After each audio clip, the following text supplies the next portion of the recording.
Student, स्वागत है आपके अपने class 10th only YouTube channel पर।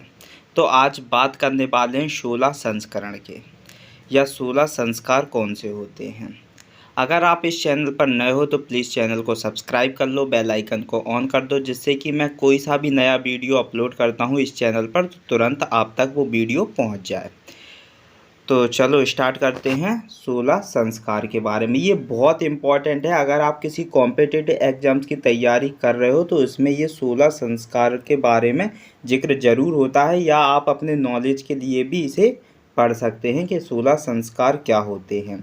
जन्म से मृत्यु तक व्यक्ति के 16 महत्वपूर्ण संस्कार होते हैं। क्या होते हैं? 16 महत्वपूर्ण संस्कार होते हैं, उनके बारे में हम चर्चा करने वाले हैं। ये बहुत इम्पोर्टेंस होने वाला है, इतना इम्पोर्टेंस है अगर आप अपने व्यक्तित्व जीवन में भी इसका रोल देखोगे कि इसकी क्या महत्वता रही है 16 संस्कार की।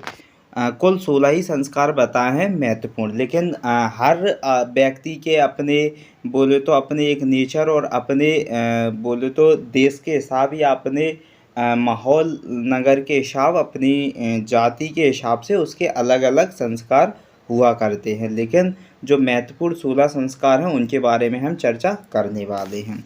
तो आइए सबसे पहले हम बात करेंगे। सबसे पहले जो जन्म से मृत्यु तक के व्यक्ति के 16 महत्वपूर्ण संस्कार होते हैं, तो पहले नंबर पर होता है गर्भाधान। गर्भाधान क्या होता है? जो संतान की प्राप्ति के लिए, संतान की प्राप्ति के लिए जो गर्भाधान पहला संस्कार होता है, ये संतान किसकी? संतान की प्राप्ति के लिए होता है। दूसरे नंबर पे होता है पुंसवन। पुंसवन क्या होता है? जो पुत्र प्राप्ति के लिए होता है। पुंसवन जब पुत्रियां प्राप्त होती हैं तो उस टाइम पर पुंसवन करवाया जाता है, जिससे कि पुत्र प्राप्त हों। कि पुंसवन किसके काम में होता है? पुत्र प्राप्ति के लिए पुंसवन होता है। अब तीसरे नंबर पर बात करेंगे सीमांतोन्नयन। सीमांतोन्नयन क्या होता है? जो गर्भ में संतान की रक्षा के लिए, जो गर्भ में बच्चा पल रहा होता है, इसकी रक्षा के लिए सीमांतोन्नयन संस्कार कराया जाता है। ये महत्वपूर्ण है। पहले नंबर पे गर्भाधान। गर्भाधान क्या है? संतान की प्राप्ति के लिए।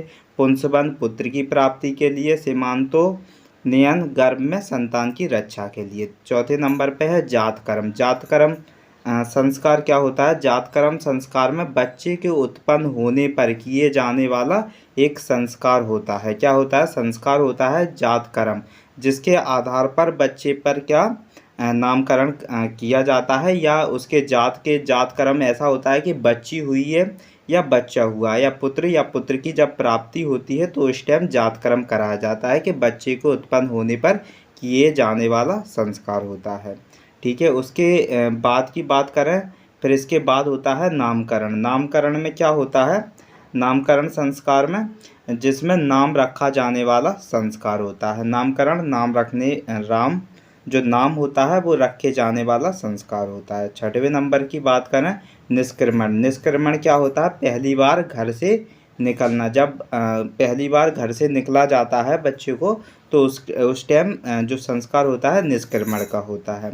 सातवें नंबर पर होता है अन्न प्रशासन। अन्न प्रशासन क्या होता है? जो नवजात शिशु को भोजन के रूप में अन्न देने का जो प्रारंभ होता है उसे अन्न प्रशासन कहते हैं। ये भी एक महत्वपूर्ण संस्कार होता है। आठवें नंबर पर होता है चूड़ाकर्म। चूड़ाकर्म क्या होता है? मुंडन संस्कार होता है। जब बच्चे का क्या होता है? मुंडन होता है, बालों को हटाया जाता है, तो उस टाइम चूड़ाकर्म संस्कार होता है, जिसे मुंडन संस्कार भी कहते हैं। और 9वें नंबर का होता है कर्ण छेदन। कर्ण छेदन क्या होता है? कान में जब छेद करना, जब बाली पहनाई जाती है तो उसे उस टाइम एक कर्ण छेदन संस्कार होता है। फिर 10वें नंबर का होता है विद्यारंभ। विद्यारंभ क्या होता है? जब बच्चे की शिक्षा प्रारंभ होती है तो उस टाइम विद्यारंभ संस्कार होता है। 11वें नंबर का उपनयन होता है। उपनयन क्या होता है?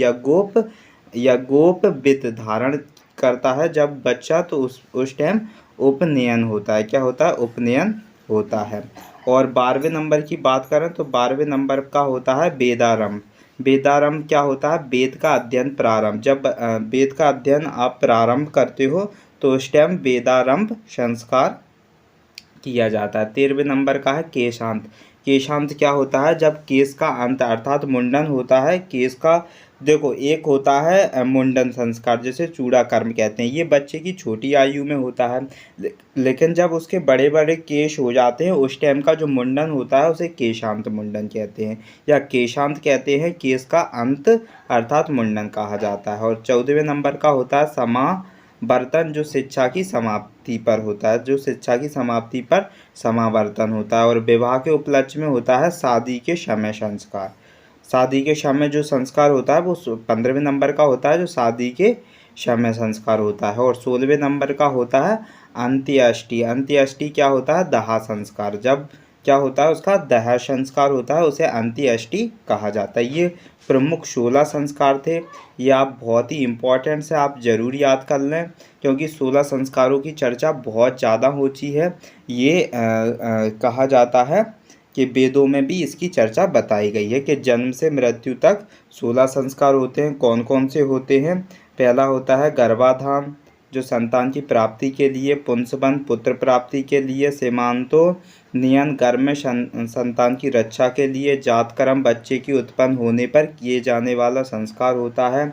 5वें नंबर का होता है नामकरण, जो नाम रखा जाने वाला संस्कार होता है, नामकरण होता है। और 6वें नंबर पर होता है निष्क्रमण।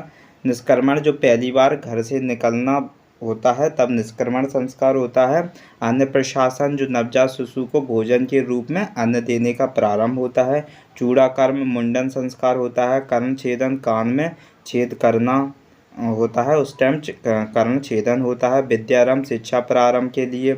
उपनयन यज्ञोप वित्त धारण के लिए। वेदारंभ वेद का अध्ययन प्रारंभ के लिए। और केशांत केश का अंत अर्थात मुंडन के लिए होता है। और 14 नंबर की बात करें, ये होता है समावर्तन। समावर्तन होता है शिक्षा की समाप्ति पर। विवाह होता है शादी के समय संस्कार। और अंत्येष्टि होता है दाह संस्कार। ये कुल 6 थे। ये बहुत इंपॉर्टेंट है। 6 आपसे बोले तो किसी भी कॉम्पिटिटिव एग्जाम्स में पूछ लिए जाते हैं, तो ये आपके लिए बहुत इम्पोर्टेंट हो सकते हैं। तो आई होप आपको बहुत अच्छे से समझ में आया होगा। तो प्लीज़ वीडियो को लाइक कर दें एंड शेयर कर लें।